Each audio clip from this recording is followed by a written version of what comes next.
The agreement between Thailand and Cambodia to implement an immediate and unconditional ceasefire this evening marks the most significant diplomatic breakthrough in Southeast Asia this year, and such a remarkable change to the misery of news about war over the rest of the world. After 5 days of intense cross-border fighting that left at least 38 dead and displaced over 300,000 people, the sudden halt of hostilities was announced in Kuala Lumpur on Monday, with Malaysia's Prime Minister Anwar Ibrahim flanked by the acting Thai and Cambodian leaders. This is both a humanitarian reprieve and a case study in the messy intersection of war, trade and regional power politics. At its root, this crisis isn't new. The Thai-Cambodian border dispute is steeped in colonial-era map disputes and national pride, reignited most recently in May when a Cambodian soldier was killed in a brief exchange of fire. Tensions simmered with tit-for-tat expulsions and of ambassadors and trade sanctions, but the situation escalated drastically on Thursday when a Thai soldier was maimed by a landmine, and within hours artillery and rocket fire were exchanged. Thailand responded with overwhelming military force, airstrikes, artillery and a sustained rocket barrage. Cambodian positions were quickly overwhelmed. The Cambodian military, less well equipped, was driven back, and its government began calling for a ceasefire by Friday, but Bangkok, angered by civilian casualties and nationalist sentiment, initially refused. The fighting's been brutal. Villages along the Thai side of the border were shelled. Cambodian civilians were forced into mass shelters. The Thai military reported 14 civilians killed. Cambodia says 8 of its 13 dead were also civilians. Over 135,000 Cambodians, nearly 140,000 Thais have fled their homes. Many elderly evacuees said it was worse than anything since the Cambodian Civil War of the 1980s. In both countries, the mood was one of fear, anger and confusion. Thai border towns emptied. In Cambodia, migrant workers returned from Thailand in droves, fearing arrest or reprisal, and it was Malaysia's Prime Minister Anwar Ibrahim who ultimately gathered the parties in Kuala Lumpur under ASEAN's banner.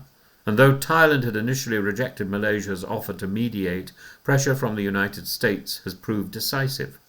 President Donald Trump issued an ultimatum: cease fire within days or face a 36% tariff on all exports to the US. And given that both economies are heavily reliant on US markets, especially Cambodia's garment sector and Thailand's electronics and automotive industries, the threat was crippling.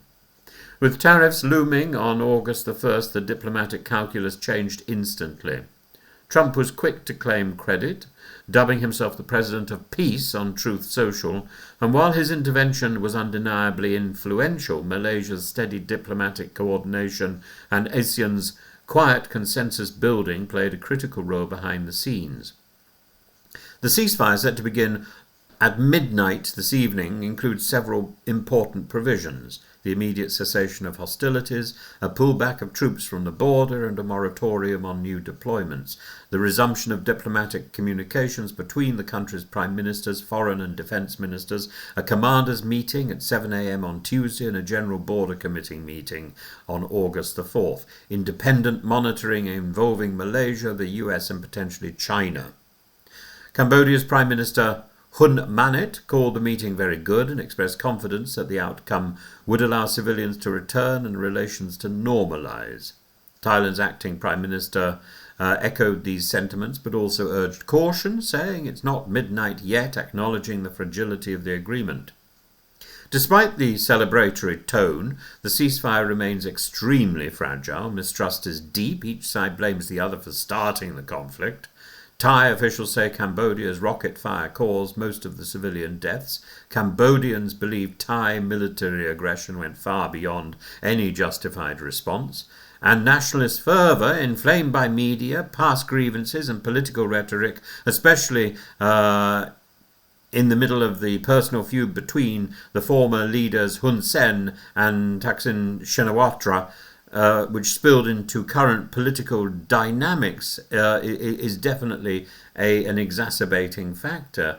The military entrenchment of both sides have heavily reinforced their border positions. There are reports that Thailand has captured Cambodian held hills. Dismantling these gains without loss of face will not be easy. And while the US and China cooperated in de-escalation, their broader regional rivalry may resurface, complicating enforcement and diplomacy. The ceasefire between Thailand and Cambodia is a triumph of urgent diplomacy, but it's not yet peace. It's a breathing space, one that must now be filled with robust monitoring, cautious trust building, and a genuine commitment to resolve the deeper causes of this conflict. The question is not whether the shooting has stopped, but whether the political will exists to prevent its return. And in a region all too familiar with war, what happens in the next 10 days will determine whether ASEAN's credibility is restored or further eroded, and whether trade once again triumphs over tragedy.